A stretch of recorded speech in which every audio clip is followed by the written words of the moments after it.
¿Están pasando bien, hermano? ¿Cómo lo sienten? ¿Cómo se siente? ¿Bien? Amén, amén. Ok, estábamos hablando, hermano, porque no estaba grabando. Ok, la escogencia de los levitas. Los levitas de la tribu de Leví fueron entregados a Aarón como regalo, como un regalo para el servicio de la obra del ministerio. Entonces estábamos diciendo, amados hermanos, que los levitas ya no se pertenecen a ellos mismos. Fueron entregados al Eterno como una ofrenda, como un sacrificio. Amén. Esto nos enseña que una persona dedicada a Hashem ya no se pertenece a sí misma. Todos nosotros que nos hacemos llamar y que tiene llamado del Eterno, ya no se pertenece a sí mismo, por lo cual ya no hace las cosas que solía hacer antes. Ahora, todo lo que nuestra vida redunda, hermano, es a través o para el servicio al Eterno y a su pueblo. Ok, entonces, vamos a retomar aquí la segunda liyá. Bamidbar 8:15 dice: y después de eso los levitas podrán entrar para ministrar en la tienda de reunión. Tú los purificarás y los presentarás como ofrenda mecida. Los levitas tenían que pasar por la mikvé, por el baño ritual, por la tevilá o por el bautismo, como se le conoce popularmente, para iniciar su ministerio. Como hemos dicho antes, el simbolismo del mikvé es que uno muere de su vieja vida para resucitar de uno nuevo, purificando a partir de ahora. A los levitas ya no pueden vivir como antes, han muerto y su vida está dedicada al servicio de Hashem. Esto nos habla, hermano, mire, dentro de las congregaciones a veces se ponen a servir personas que ni siquiera han hecho tevilá, que ni siquiera se han bautizado, han sido bautizados. Entonces, imagínense qué clase de fundamento hay en el servicio de las congregaciones. Muy mal. Ok. Números 8:19. Y he dado a los levitas como un don a Aarón y a sus hijos entre los hijos de Israel para cumplir el ministerio de los hijos de Israel en la tienda de reunión y para hacer expiación en favor de los hijos de Israel, para que no haya plaga entre los hijos de Israel al acercarse al santuario. Los líderes que han sido puestos por Hashem constituyen dones al pueblo. En este caso, los levitas son dones del Eterno a sus superiores, a los sacerdotes. Los líderes que el Mesías Yeshua pone en su congregación son dones, son regalos, lo estaba explicando hace un rato. Efesios 4:7-12. Pero a cada uno de nosotros fue dada la gracia conforme a la medida del don del Mashiach. Por lo cual dice, subiendo a lo alto, llevó cautiva la cautividad y dio dones a los hombres.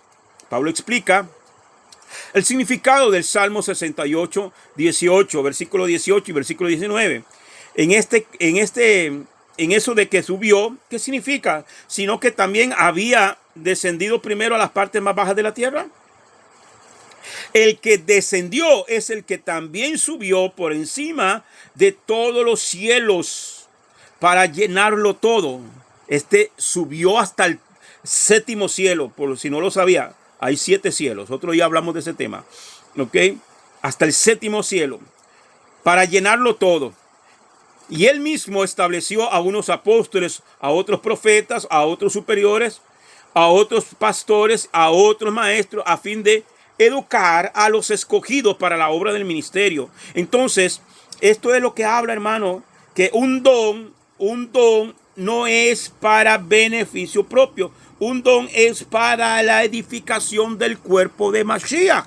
Un don, un ministerio, no es, amado hermano, para exaltar la imagen de un hombre. No es para exaltar la imagen de un concilio o de un grupo religioso. No, un ministerio es para la edificación del cuerpo de Mashiach. Amén.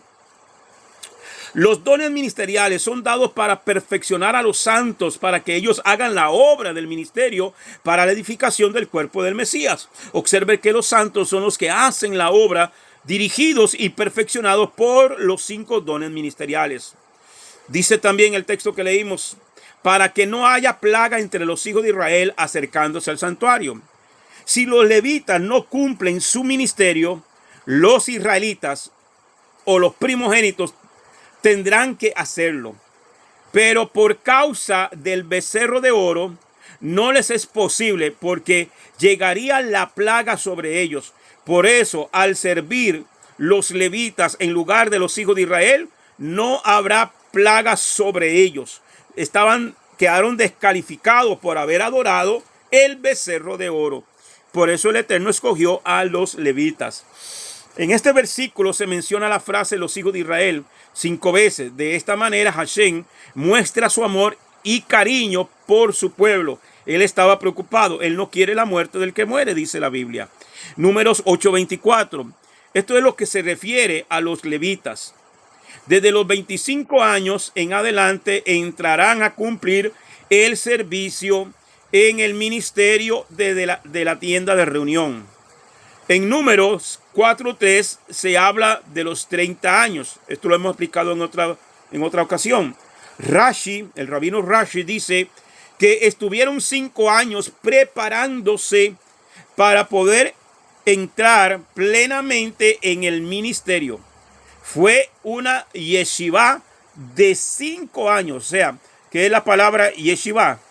Una yeshiva es una escuela. ¿Ya? Una escuela de preparación de Torah. Eso es una yeshiva, una escuela bíblica, ¿ok? Una escuela de Torah. Tercera aliyá. O sea, ellos estuvieron preparándose 5 años, fueron llamados a los 20 años, a los 25 años, perdón, y a los 30 años comenzaban su ministerio. Tuvieron un lapso ahí mismo en el Mishkan. Ellos estaban siendo preparados para luego servir. Ok, nadie puede entrar en un ministerio sin antes haberse preparado correctamente para la obra del ministerio. Esto no es simplemente el que Dios me llamó y ahora soy apóstol o ahora soy profeta o ahora soy evangelista. No, tienes que tener una preparación. ¿Qué vas a predicar si no conoces Biblia? Locuras como hacen muchos. Tercera aliyá, Números 9:1. Hashem habló a Moshe en el desierto del Sinaí en el primer mes del segundo año de su salida de la tierra de Egipto, diciendo, ¿ok? En el primer versículo de Bamidbar está escrito que Hashem habló a Moshe el primer día del segundo mes del segundo año. El primer día del segundo mes del segundo año, después de la salida de Egipto. Aquí está escrito que Hashem habló en el primer mes del segundo año. Esto nos enseña que la Torá no siempre narra las cosas en el orden sucesivo. Si fuese escrito en el orden sucesivo, el capítulo 1 debería venir después del capítulo 9. ¿Okay? Pesach debe celebrarse en su tiempo establecido. Los muedín, hermano, estudiar los muedín.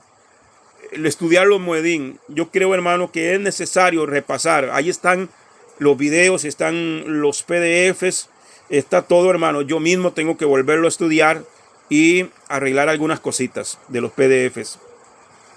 Pero cuán importante, hermano, es conocer los muedín, los tiempos establecidos que el Eterno ha puesto para celebrar fiesta para Él. Amén. Eso es muedín. Debemos de conocer exactamente las fechas bíblicas, el calendario bíblico. Debemos de conocerlo. El calendario bíblico. Porque si no, hermano, por eso que usted ve que por desconocer Biblia, por desconocer el calendario bíblico, vemos a la iglesia evangélica celebrando Semana Santa. Semana Santa no es Pesach. Semana Santa es la Pascua de la diosa Istar, que celebra la iglesia católica. Y entonces la iglesia evangélica, lo que ha venido celebrando por más de 500 años, hermano, es la fiesta a la diosa Istar. Porque ¿de dónde lo copiaron ellos? De la iglesia católica. ¿Quién fue el fundador de la iglesia evangélica? Martín Lutero. ¿De dónde salió Martín Lutero? Martín Lutero era un sacerdote católico. Y de ahí salió y lo que llaman la reforma. Y más que reforma fue deforma. Deformaron todo lo que es la doctrina bíblica. Y entonces vemos a la iglesia evangélica celebrando Semana Santa.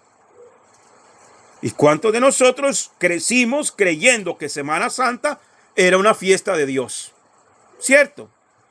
Pero cuando venimos al conocimiento de la verdad y entendemos el calendario bíblico, entendemos que no podemos celebrar Semana Santa.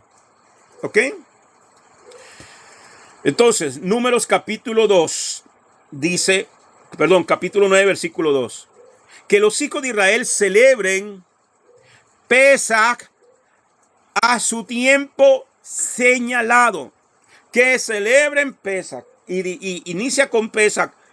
Porque si no sabes cuándo inicia Pesach, vas a celebrar cuando quieres. Y se hace un burumbum. Y por eso hoy, hasta en las raíces hebreas, vemos gente celebrando Pesach un día y otra gente otro día. Y haciendo el conteo del Omer otro día. Y celebrando ya, hermano, con solo iniciar mal Pesach, inició mal todo. Ya ahí se desbarranca todo. El Señor, el Eterno, aquí señala claramente que debemos de celebrar Pesach en su tiempo establecido, lo que Él estableció. ¿Okay? Según Rashi, esto significa que el sacrificio de Pesach tiene preferencia incluso sobre el Shabbat, aun si el 14 de Nisan o de Abib, que es el mes bíblico para el inicio de Pesach, cae en Shabbat, se hace el sacrificio de Pesach ese día. Es la única fiesta, esa fiesta o el Pesach, que es la celebración del Cordero Inmolado, ese día está por encima de todo. Números capítulo 9, verso 5. Y celebraron la Pesach o el Pesach en el mes primero, en el día 14 del mes. En el mes primero de las fiestas es Nisan o Abib, ¿ya? Nisan es el nombre que se le conoce en Babilonia y lo vemos en el libro de Ruth, cuando usted ve en Ruth, no, en Esther. Cuando lo vemos ahí, hermanos, dice Nisan, pero se está refiriendo a Abib, ¿ok? Que para el calendario que utilizamos, que rige nuestro país y el mundo casi entero, es entre marzo y abril. ¿Ok? Entonces, y celebraron el Pesach en el mes primero, en el día 14 del mes, al atardecer, en el desierto de Sinaí, tal como Hashem había ordenado a Mosé, así lo hicieron los hijos de Israel.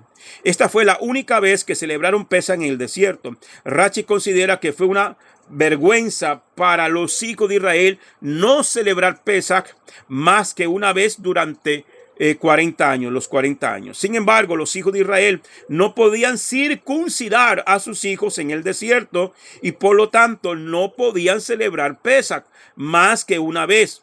O sea, los únicos que pudieron celebrar Pesach eran los que ya venían circuncidados de Egipto. Pero la generación que nació en el desierto no podía ser circuncidada.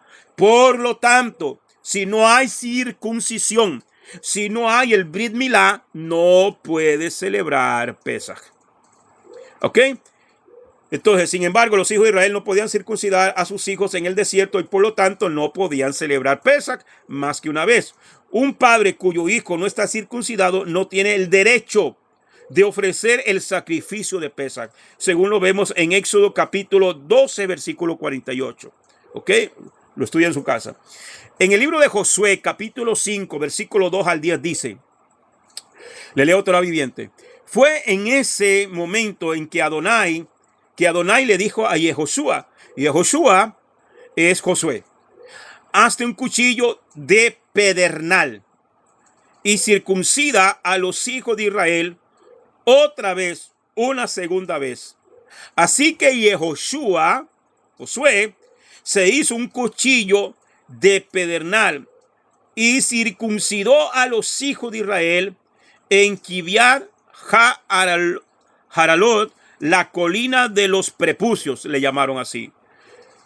Aquí voy a hacer un alto, hermano, a meter para meter un anuncio. Tenemos un Moel en Costa Rica, 1, 2 y 3 de julio. Va a estar en una quejilá en Atenas. Viene a ser la Brit Milá, la circuncisión, 1, 2 y 3 de julio. Está pidiendo una ofrenda de $200. Yo me hice la circuncisión, hermano, y yo pagué casi $600. Para que usted sepa lo que cuesta, y lo que está cobrando simplemente es algo simbólico para ayudarse con los gastos del viaje que él está haciendo. Es un rabino, un moel certificado que viene a hacer Brit Milá para los hermanos que quieran hacerlo. Hermano, ahí yo les compartí ya los teléfonos y todo, hermano, para que ustedes puedan hacerlo. Quisiera el Eterno que puedan hacerlo. Y si no lo puede hacer, hermano, vaya preparándose. Más o menos ya usted ve lo que va costando el hacer una Brit Milá con un rabino. ¿Por qué razón? Porque él aparece casi siempre cuando se aproximan las fiestas. Él aparece. Él viene a Costa Rica, pero él no da aviso. Él nada más dice, estoy tal día y tal día. ¿Por qué razón? Porque lo que quiere hacer es que la persona esté dispuesta a hacerlo y se haya preparado con anticipación. Ok, si usted quiere hacerlo y usted tiene las posibilidades, hágalo, hermano. Ok, entonces, yo, hermano, mire, cuando yo me hice la Brit Milá, hoy lo hacen con anestesia local, y hermano, y aún así duele. Aún así duele. Yo no me puedo, yo no sé, o sea, en mi mente yo no concibo cómo hacer un cuchillo de pedernal. ¿Qué es un pedernal? Pedernal es una piedra, es una roca. Un cuchillo de piedra. Hazte un cuchillo de piedra de pedernal, de las más duras que existen. Yo solamente me imagino el trabajo que llevó a hacer ese cuchillo. Hermano, yo no sé si había alguna hierba o algo que les provocara dormirse o adormecer esa área. Yo no me imagino hacerme una circuncisión, hermano, de esa clase. Yo admiro, hermano, cuando usted se hace el Brit Milá, hermano, y en ese instante a mí me venía en mi mente, hermano, y me conmovió muchísimo pensar en Abraham, que fue el primero que entró en el pacto, en la señal del pacto. Es una señal de pacto. La Brit Milá no te da salvación, es una señal de pacto, que entraste en convenio con el Eterno, hermano. Y yo digo, wow, si a mí aquí le dan a uno pastillita, le dan a uno desinflamante, le dan a uno el reposo, le dan a uno un montón de cosas, hermano, ¿cómo hicieron esa gente, hermano? Realmente era amor al Eterno y al anhelo y el deseo de obedecer el mandamiento del Padre. Entonces, cuando ellos salen del desierto por mano de Josué, por mano de Yehoshua, Yehoshua recibe la orden de circuncidar por segunda vez al pueblo. Por segunda vez es que los que ya habían sido circuncidados ya habían muerto. Los que nacieron en el desierto no habían recibido circuncisión. Entonces, esa generación que salió del desierto estaban incircuncisos. Por eso no pudieron celebrar Pesach. ¿Ok? Versículo 4. La razón por la cual Yehoshua circuncidó fue porque todos los hijos de Israel que salieron de Misraim, de Egipto, que eran varones, todos los hombres de guerra habían muerto, lo que les estaba diciendo, habían muerto en el desierto, en el camino después de salir de Misraim. Porque a pesar de que todos los que salieron de Misraim habían estado circuncidados, todos los que habían nacido en el desierto, en el camino, según salían de Misraim, no estaban circuncidados. Porque los hijos de Israel caminaron 40 años en el desierto hasta que la nación completa, esto es, los hombres de guerra que habían salido de Misraim, habían muerto. Porque ellos no habían escuchado lo que Adonai Yuhei había dicho. Adonai Yuhei había jurado que él no les permitiría ver la tierra que Adonai Yuhei juró a sus padres que nos la daría, una tierra que fluye leche y miel. Así que él levantó a sus hijos para tomar su lugar, y eran estos los cuales Yehoshua circuncidó, porque no habían sido circuncidados mientras viajaban. ¿Okay? Cuando toda la nación había sido circuncidada, todos y cada uno de ellos se quedaron donde estaban acampados hasta que habían sanado. Adonai dijo a Yehoshua: hoy yo he rodado de ustedes el estigma de Misraim. Por esto el lugar ha sido llamado Gilgal, que significa rodar, desde aquel tiempo. Los hijos de Israel acamparon en Gilgal, y ellos observaron Pesach en el 14º día del mes, y allí en las llanuras de Jericó, en las llanuras de Jericó, que fue la primera ciudad en ser conquistada. Ok, entonces ahí está la razón por qué no se puede celebrar Pesach si usted varón no está circuncidado. Cuarta lilla. No me va a dar tiempo, hermano, pero yo espero que esté siendo de bendición. Números capítulo 9, versículos 17 al 20. Y cuando la nube se levantaba de sobre la tienda, enseguida los hijos de Israel partían, y en el lugar donde la nube se detenía, allí acampaban los hijos de Israel. Al mandato de Hashem, los hijos de Israel partían, y al mandato de Hashem acampaban. Mientras la nube estaba sobre el tabernáculo, permanecían acampados. Y cuando la nube se detenía sobre el tabernáculo por muchos días, los hijos de Israel guardaban la ordenanza de Hashem y no partían. Y sucedía que cuando la nube permanecía algunos días sobre el tabernáculo, según la orden de Hashem, permanecían acampados, y según la orden de Hashem partían. A la orden de Dios se quedaban quietos, y a la orden de Dios continuaban el camino. Así debe ser. La nube fue el medio que Hashem usaba para dirigir el pueblo. Mirando la nube, ellos podían saber cuándo tenían que moverse y cuándo tenían que acampar. Esto creó una dependencia total de la nube, porque no se sabía cuándo había que seguir el viaje ni cuándo había que acampar. De la misma manera, vive el que es guiado por el Espíritu del Eterno. No sabe de dónde viene ni a dónde va, como está escrito en Juan 3:8, que dice: el viento, y la palabra viento aquí es ruach. La palabra viento es ruach, y ruach también se utiliza para espíritu. El viento sopla hacia donde quiere y oye su sonido, mas no sabe de dónde viene ni a dónde va. Así es como sucede con todos los que han nacido del ruach. ¿Está oyendo? El que es nacido del Espíritu es como el viento llevado por el mandato del Eterno. Usted oye el viento, lo podemos escuchar. Y para dónde vaya, a dónde termina, no sabemos. Solo Dios sabe. Así que usted tiene que estar atento a la voz de Dios. Así como Israel estaba atento a la nube, la nube se levantó. Moisés decía: es tiempo de marchar, recojan todo, vámonos. Y la nube empezaba a caminar. Y el pueblo caminaba, a veces días, a veces poco tiempo y a veces muchos días. Y la nube se detenía, paraba. Moisés decía: muchachos, armen el campamento, armen el tabernáculo, armen el Mishkan, y vamos a adorar al Eterno en este lugar.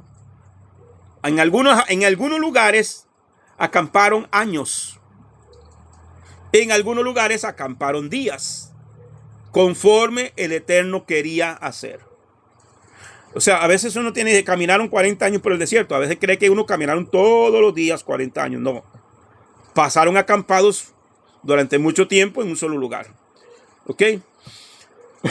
Entonces, Números 9:21 dice: y sucedía que cuando la nube permanecía desde el atardecer hasta la mañana, cuando la nube se levantaba por la mañana, ellos partían.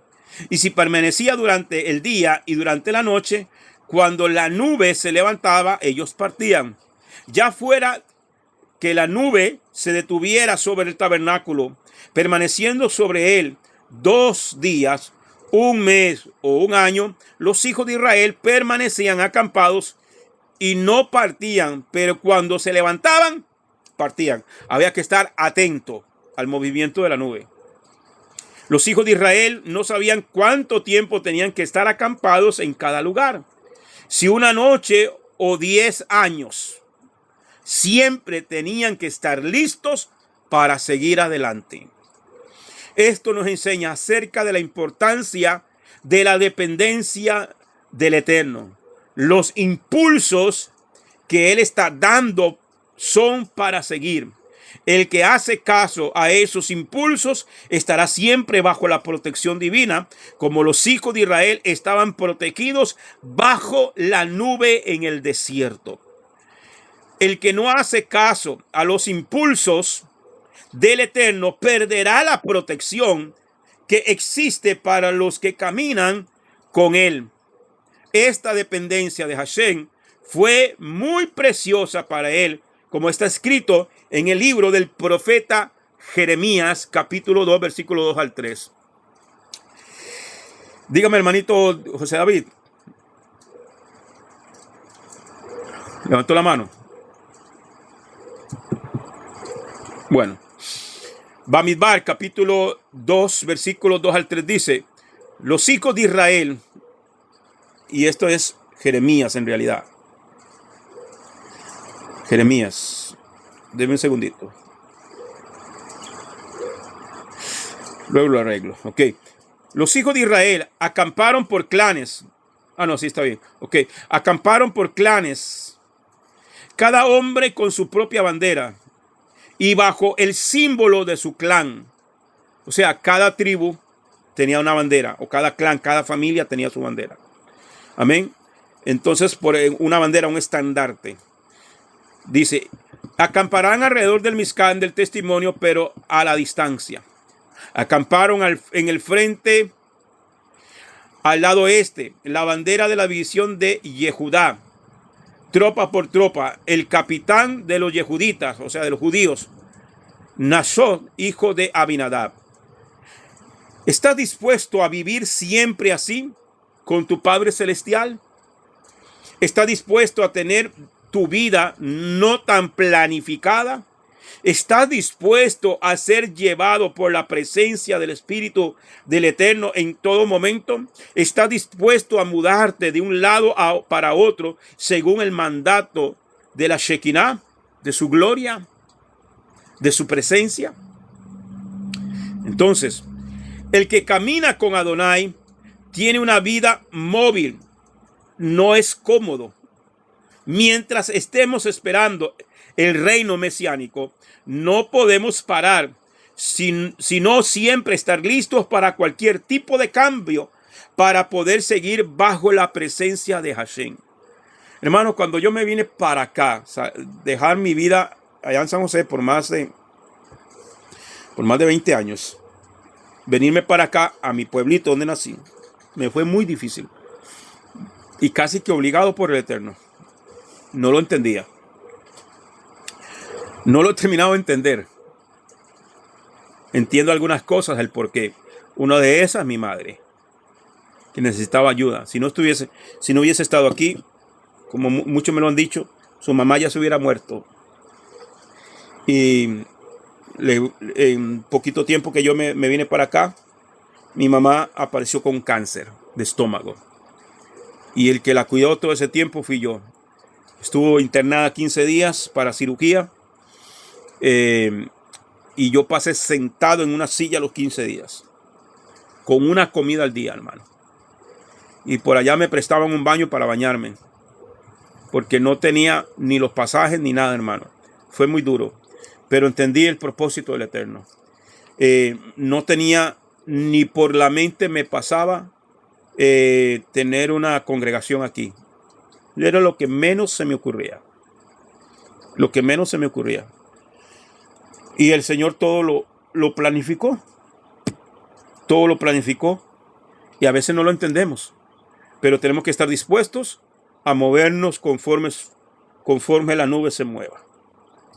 En obediencia. Y han sido momentos muy difíciles. Y todavía le pregunto al Señor, ¿qué hago aquí? Todavía le sigo preguntando, ¿qué hago aquí? ¿Cuándo se levanta la nube? ¿Cuándo me tengo que mover? Pero hermano, lo que he querido hacer es hacer su voluntad. Y me da un temor terrible, hermano. Terrible, terrible, de salirme de su voluntad. Por eso continúo aquí, por eso estoy con ustedes, por eso sigo enseñando, por eso sigo predicando. Amén. Bien. Entonces, Números 9:23. Y al mandato de Hashem acampan, y al mandato de Hashem partían.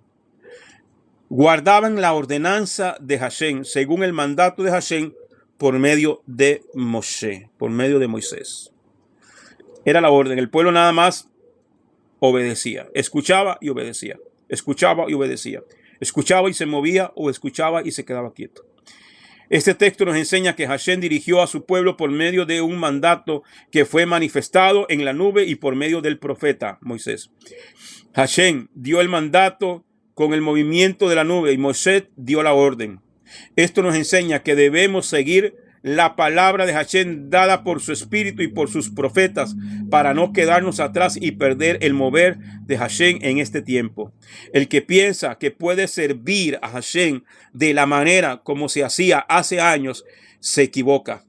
Hay que estar dispuesto a cambiar de lugar y seguir adelante para cambiar con él y no con aquellas estructuras humanas que se han cristalizado por muy utilizadas que fueron en el pasado. Si la organización o la congregación a la que uno pertenece no camina con Hashem y no le sigue en lo que él está haciendo hoy, es mejor salir de la organización que fueron en el pasado. Y esa es la parte que a muchos les cuesta. No quieren soltarla. ¿Ok? Ok, si la organización o la congregación a la que uno pertenece no camina con Hashem y no le sigue a lo que él está haciendo hoy, es mejor salir de la organización y no quedarse atrás. Prefiero estar bajo la cobertura de la nube de protección de Hashem que bajo una organización que ya no desea ser obediente y sensible a los nuevos giros del Espíritu en este tiempo. Uno de los peligros mayores que hay para el hombre es que se quede estable en un lugar o en un sistema de pensamiento. Si perdemos nuestra disposición de cambiar, ya no podremos caminar con el Eterno y nos quedaremos atrás. El que se quede atrás correrá el riesgo de perder incluso su alma. Como está escrito en la carta a los Hebreos, capítulo 10, versículo 38, donde dice: pero el sadik, el justo, vivirá por su emuná, por su fe obediente. Y si retrocede, mi alma no encontrará alegría en él. Pero nosotros no somos de los que retroceden para perdición, sino de los que tienen emuná para la salvación del alma, neshama. Ok, entonces debemos de ser obedientes. Los que tienen fe, es decir, los que son fieles y los que confían, son los que avanzan, porque Hashem está llevando a su pueblo en un movimiento todo el tiempo hasta llevarnos al Olam Habá, al siglo venidero. Pero el que prefiere ser fiel a los hombres, al sistema religioso de los hombres, que ya no quieren caminar con Hashem, sufrirán pérdida. No siga detrás de los líderes que no caminan con Hashem. No tienen ningún deber de seguir a aquellos líderes que no siguen a Hashem, como está escrito en el libro de Josué, capítulo 1, versículos 16 y 17. Ellos respondieron a Yehoshua: nosotros haremos todo lo que tú nos ordenas hacer e iremos donde quiera que nos mandes. Así como escuchamos todo lo que Moshe dijo, así te escucharemos a ti, con un solo requisito. ¿Cuál requisito? Solo que Adonai Ujebajei tu Elohim esté contigo como estuvo con Moshe. Hermano, y todo aquel pastor, profeta, apóstol, evangelista, serafín, querubín, como se quiera titular, y que diga que no hay que guardar los mandamientos del Señor, que ya no hay que esto, que aquí, que la cruz fueron clavados, los mandamientos, y que ahora nada más hay que amar a Dios y listo. Y no hay que hacer nada, que no hay que guardar Shabbat, que usted puede comer lo que le dé la gana y que eso no ofende a Dios. Ese es un líder que no está caminando como Hashem dice que hay que caminar. A ese no lo siga. Sal de esa organización, sal de esa congregación, abandona a ese líder. El día de mañana, el día que yo a usted le venga a enseñar algo aquí que no está de acorde a lo que dice la escritura, lo que dice la Torá, como dice la Biblia, como dice el evangelio de Mashiach, entonces, hermano, adiós. Busque para otro lado. Números capítulo 10, versículo 2. Hazte 2 trompetas de plata, la harás labradas a martillo y servirán para convocar a la congregación para poner en marcha a los campamentos. Hay 2 tipos de trompeta en Israel. Está el shofar y está la trompeta. Y voy a terminar con esto, hermano, porque ya se me fue el tiempo. Ya se me fue. El shofar es un cuerno de carnero hecho por el Eterno y acondicionado por el hombre. Hecho por el Eterno porque el Señor hizo los cachos o los cuernos del carnero. También puede ser hecho de cabra, antílope u otro de los animales puros. Y están las trompetas de plata. Las trompetas de plata hechas por el hombre. Los toques son los mismos para los 2 tipos de trompetas. Ok. Los mismos sonidos para el shofar y para las trompetas de plata, pero tienen todo un significado. Ok. Pero no me va a dar tiempo de explicarlo todo. Los 2 toques principales son el tequía, es un sonido largo con 2 tonos sucesivos tocados con el mismo soplo. Este sonido proclama la soberanía del Creador sobre toda la creación. Y está el teruá. El teruá es un llamado de alarma con varios sonidos cortos repetitivos sucesivamente con el mismo tono. La tradición establece un mínimo de 9 sonidos repetidos. Es un sonido de alerta y advertencia que sirve para despertar y llamar la atención. Las trompetas de plata fueron hechas con el propósito de reunir la congregación o los jefes con un sonido de tequía. 2. Hacer partir los campamentos con los sonidos de tequía y teruá y tequía. En ese orden. Se suena tequía, se suena teruá y se suena tequía. Eso el pueblo lo escucha. Estos son los toques. Hay que marchar. Y 3. Hacer que Hashem se acuerde del pueblo en tiempos de guerra. Cuando el Señor escucha los sonidos de guerra, Él desciende para defender a su pueblo. 4. Hacer que Hashem se acuerde del pueblo en los sacrificios comunitarios, en las fiestas y las lunas nuevas. ¿Ok? Entonces, en el templo y todo esto se tocaba. En el templo en Jerusalén, los sacerdotes tocaban las trompetas de plata durante el ofrecimiento de los sacrificios comunales todos los días. Tocaban por lo menos 21 veces al día. Cuando los portales se abrieron por la mañana, tocaban 3 veces. Durante la ofrenda diaria de la mañana tocaban 9 veces. Durante la ofrenda diaria de la tarde tocaban 9 veces. Y si había un sacrificio musaf adicional, un sacrificio adicional, tocaban otras 9 veces. En Erev Shabbat, en el tiempo de Shabbat, la víspera en la tierra de Israel del Shabbat, tocaron 3 veces por la tarde para recordar al pueblo que era tiempo de dejar de trabajar. Cuando el Shabbat estaba a punto de comenzar, tocaron otras 3 veces para marcar el inicio del Shabbat. ¿Ok? Y aquí vamos a terminar. Quiero, estaba haciendo la prueba. Quiero ponerles los sonidos de las trompetas. Este es tequía. Me dice si lo escuchan.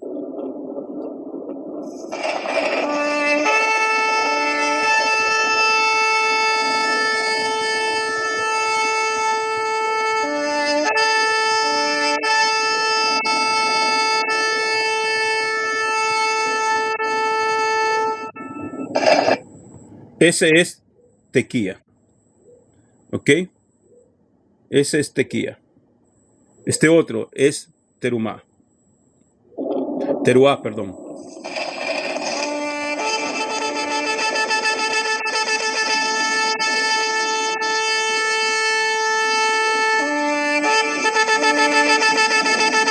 El pueblo escucha eso y levántate, marcha. A veces nos estancamos, hermanos. A veces nos quedamos, ¿verdad? Y en nuestro espíritu hay algo, hermano. El espíritu hay algo, amados. Escucha eso. Levántate. Es tiempo de levantarse. Recoge el campamento. Es tiempo de marchar. Pero estoy triste. Levántate. Estoy angustiado. Levántate. Y marcha. Shalom, familia. Hasta aquí la enseñanza de esta preciosa tarde. Que el Eterno me lo bendiga. Si hay alguien que quiera comentar algo o preguntar, puede hacerlo. Excelente clase, mi Roy. Muchas gracias. Amén. Bien, amados. ¿Alguien más? Pastor, yo, Sí. con respecto a al cuchillo que Dios mandó a hacer, que era de pedernal, el filo de ese cuchillo es tan es un filo tan que es igual a un bisturí. Es una navajilla, sí. Es una navajilla, sí. Ajá, sí, sí, ajá. Yo un día vi un documental sobre eso. Ajá, que eran los primeros cuchillos que el hombre comenzó a hacer, el pedernal, desde una roca negrita. Sí. Hay un cuchillo que se le asemeja, que lo hacen de porcelana. Eso lo usan mucho los japoneses. Y son utilizados en restaurantes gourmet de muy finos. O sea, es algo muy fino. Y es un cuchillo muy, muy limpio, o sea, no deja residuos. Es un corte fino. Sí. Excelente, hermana. Gracias por la oportunidad. De esos dos sonidos de trompeta, ¿cuál va a ser el de la final trompeta? La venida de Yeshua. Creo que la vez pasada habíamos visto algo, ¿verdad? Pero creo que es es que no lo tengo descargado. Hay uno que se llama Gadol Tequía, el gran Tequía. Creo que ese es el final. No me acuerdo, pero sí tengo que refrescarme un poco del tema. Amén. Perfecto. Dios lo bendiga, pastor. Y adelante. Amén. Gracias, hermana. Igual. Amén. Bien, amados. ¿Alguien más? Bien. Si no hay nadie más, amados, entonces vamos a orar. A las 7 en punto daremos inicio a la clase de formación ministerial en el otro grupo, ¿verdad? Entonces, en el otro grupo, el de la Escuela de Formación Ministerial, ahí voy a compartir el link. Ya ahorita lo comparto de una vez, pero a las 7 entramos antes de las 7 ya estamos entrando, unos 10 minuticos antes vamos a entrar para dar la clase de formación ministerial. Voy a ir a hacerme un cafecito y luego continuamos con la clase. Oramos. Padre, te damos gracias, eterno Rey, maravilloso, Padre Celestial. Te damos gracias por este tiempo maravilloso que tú nos has dado, Padre, de estudio de la palabra. Baruch atah Adonai, Eloheinu melech haolam, asher natan lanu et torato, Torah emet, behayehu, olam natah betunehu, Baruch atah Adonai, divrei hatorah. Gracias, bendito eres tú, Adonai, Elohim nuestro, soberano del universo, que nos has entregado su Torah, una Torah de verdad, y que ha implantado en nuestro interior la vida eterna. Bendito eres tú, Adonai, donador de la Torah. Baruch Hashem. Shabbat a todos, hermanos. Que el Eterno me los bendiga. Feliz semana. Nos vemos a las 7. Amén, amén. Gracias. Amén.